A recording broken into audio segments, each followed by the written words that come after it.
Et bonjour à tous et à toutes et bienvenue sur ma chaîne pour une nouvelle présentation d'un livre également. Et aujourd'hui je vais vous présenter le livre Astrologie chinoise de Zhentao Lichang.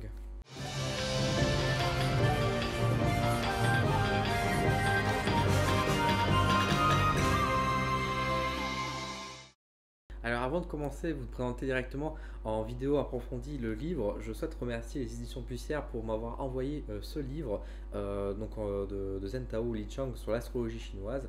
Je vous montre à quoi il ressemble de l'intérieur, je vous en fais une petite lecture et après je vous donne mon avis sur ce livre. Alors, on retrouve donc le livre L'astrologie chinoise. Donc oui, c'est un petit bouquin, hein, c'est un petit bouquin de poche. Astrologie chinoise donc de Zhentao Lichang, donc aux éditions Buissière. C'est un livre qui est vendu au prix de 8 euros, donc un tout petit prix. Il a 157 pages à l'intérieur. Il sortait en février 2021, donc c'est un livre tout à fait récent. Donc voilà, tout simplement par rapport au livre, hein, ce qu'on pouvait donner en caractéristiques de base. Donc c'est un livre qui est donc en noir et blanc, hein, comme beaucoup de bouquins. Alors je vais vous montrer un petit peu à quoi il ressemble. Donc c'est un livre vraiment qui est concis, hein, ça va droit au but. On a une petite introduction qui nous rappelle donc, comment fonctionne l'astrologie chinoise, donc qui est une astrologie lunaire. Il nous explique également que ça ne va pas contre notre propre astrologie avec ce qu'on connaît, parce que l'astrologie chinoise est avant tout une astrologie donc, qui est lunaire, là où notre astrologie à nous est plutôt solaire. Donc l'astrologie chinoise ici, ou lunaire, fonctionne très bien en complément avec notre propre astrologie, et c'est ce que le bouquin essaye aussi de nous dire. Donc on peut donc retrouver notre signe chinois à travers donc la datation. Alors encore une fois, il faut faire un petit peu attention au niveau des dates, effectivement, parce que comme vous le savez, le calendrier lunaire n'est pas du tout le même que le calendrier solaire, enfin le calendrier grégorien que nous sommes aujourd'hui dans le monde. Le calendrier lunaire est basé donc sur les lunaisons, sur le cycle de la lune, donc c'est décalé, et c'est pour ça que par exemple le nouvel an chinois n'a jamais de date fixe, parce que tout simplement ça change tous les ans. Et c'est pour ça que c'est important de bien regarder quand même durant l'année si on correspond, parce que juste l'année seule, ça ne donne pas forcément le bon signe. Il faut bien regarder par rapport à la date du début et de fin pour savoir justement où on sera, dans quelle année lunaire nous serons également. Le livre va jusqu'en 2030, donc bon, ça ne va pas forcément très loin, mais ça donne déjà les éléments, et puis vous voyez à peu près le rythme que ça fonctionne. Ensuite, au niveau du bouquin, bon, on retrouve directement en fait chaque signe donc, lunaire, donc avec toujours une petite image que je trouve ma foi assez bien faite, hein. Donc là par exemple le premier c'est le rat, on retrouve donc les informations, donc là on nous présente vraiment les caractéristiques du rat, hein, à quoi correspond, etc., quel est le tempérament, l'idée, etc., la symbolique qu'on peut retrouver. Le rapport, alors on retrouve tout de suite aussi dans ce grand texte, on retrouve évidemment comment s'associe par exemple le rat ici, donc ce signe lunaire, avec tel autre signe, donc par exemple avec le dragon, le singe, le cheval, etc. On a également donc l'année du rat, donc on a encore une fois un petit récapitulatif des différentes années du rat, et également par rapport à l'élément chinois. Donc je rappelle que dans les pays asiatiques, nous avons 5 éléments, avec le bois, le feu, la terre, le métal et l'eau. Donc ça, c'est pareil, c'est vraiment une culture qui est un peu étrangère à nous, mais qui est pourtant très intéressante. Sur vraiment tous les 12 ans, donc comme tous les autres signes, hein, donc on retrouve encore une fois ces idées dans 1044, 1056, etc., etc. Comment sera l'année du rat pour les natifs des différents signes? On retrouve encore une fois, bah, voilà, comment... alors, ça, à ce niveau-là, je trouve ça un petit peu trompeur, parce que du coup, quand on va chez le rat, euh, on peut voir en fait directement quand on est tel signe. Vous voyez qu'il y a tous les signes qui sont marqués, bah, comment on va vivre tel type d'année.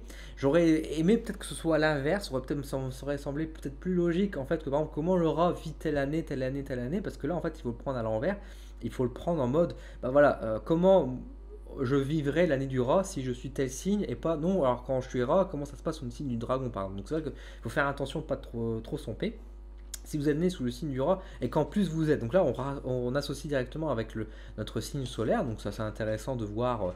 Oui, c'est assez court, hein, c'est assez concis. Alors on a toujours un truc, alors ça m'a un peu surpris, mais comment éduquer un enfant sous le signe du rat? Alors, on retrouve toujours cette idée également qui sont marquées. De comment on doit éduquer, quels sont les conseils qu'on nous donne. Honnêtement, ça m'a un peu surpris parce que c'est vrai que c'est un peu inattendu, mais c'est pas forcément quelque chose de négatif. Je trouve ça peut-être même assez intéressant et ça peut être de bons conseils. Profession de grande réussite pour les signes du rat. Donc là, bon, pareil, on nous donne quelques éléments en fait sur un peu notre carrière, etc.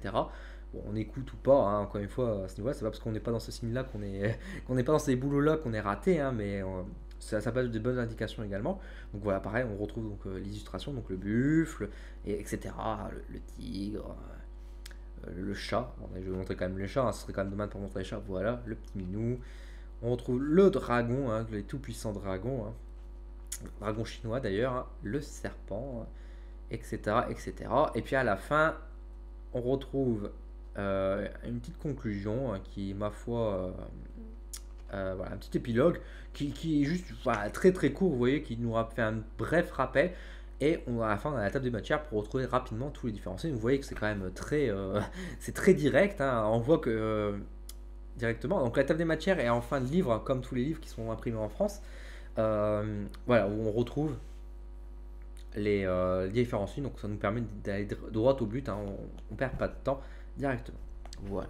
Alors, avant de passer donc pour vous donner mon avis sur le livre, je vais vous lire un bref petit passage en choisissant du coup mon signe lunaire, donc qui est, je vous laisse deviner quelques instants, c'est le coq. Je suis coq, donc ça va peut-être pas surprendre quelques-uns, ça va peut-être vous surprendre d'autres personnes, je ne sais pas. Donc je vais lire juste la préface du coq, hein, je ne vais pas aller rentrer dans les détails, mais je vais lire quand même les deux premiers paragraphes pour vous donner un peu le style et pour vous donner un peu l'idée de comment ça écrit. Le coq. Le coq est un être qui naît vieux. Il est un enfant turbulent, malicieux comme les autres durant les 7 premières années de sa vie, mais ensuite s'assignant en lui ce qui sera sa vocation, la connaissance des ressources naturelles et des ressources humaines pour les utiliser dans une sage administration de la société. Déjà dans son enfance, le coq aura des amis plus âgés.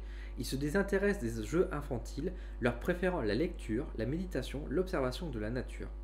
Plus tard, lorsque son intellect se forme, il voudra savoir ce qu'il y a au fond des choses, pas très au fond d'ailleurs, le coq n'atteint pas les profondeurs de l'inconscient, ce qui l'intéresse est de découvrir sur quoi s'appuie la société, de connaître ses bases, ses racines.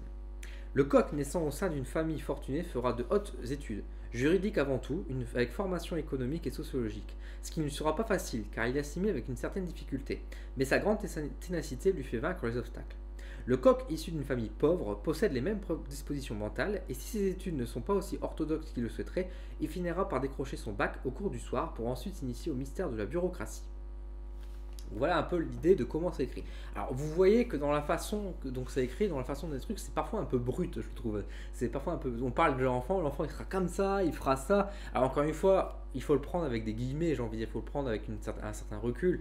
C'est pas faux ce qu'ils disent que moi, ce qu'ils évoquent, je m'y retrouve, hein. Donc je suis coq, comme je vous ai dit, et ce qui est évoqué, bah effectivement, il y a beaucoup de choses qui sont là. Maintenant, encore une fois, c'est vrai que quand on lit, par exemple, si une famille riche, ce sera ça, une famille pauvre, waouh, ça fait tout de suite un peu jugement des classes, etc.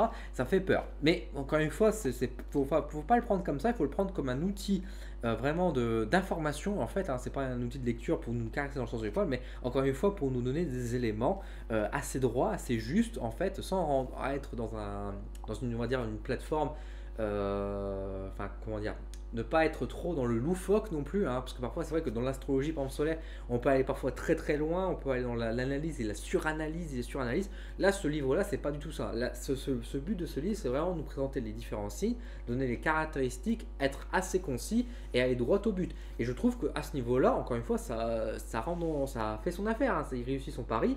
Encore une fois, 8 euros, donc c'est quand même pas bien cher, c'est un petit livre de poche, donc ça se met assez facilement, puis bah ça peut très bien se compléter effectivement, comme, bah, déjà rien pour savoir pour nous, voir comment ça va se dérouler cette année, quand en nouvelle année, dire bah ouais on va rentrer dans tel type d'année, alors comment moi je vais le vivre, quelles sont les grandes caractéristiques de cette année, etc.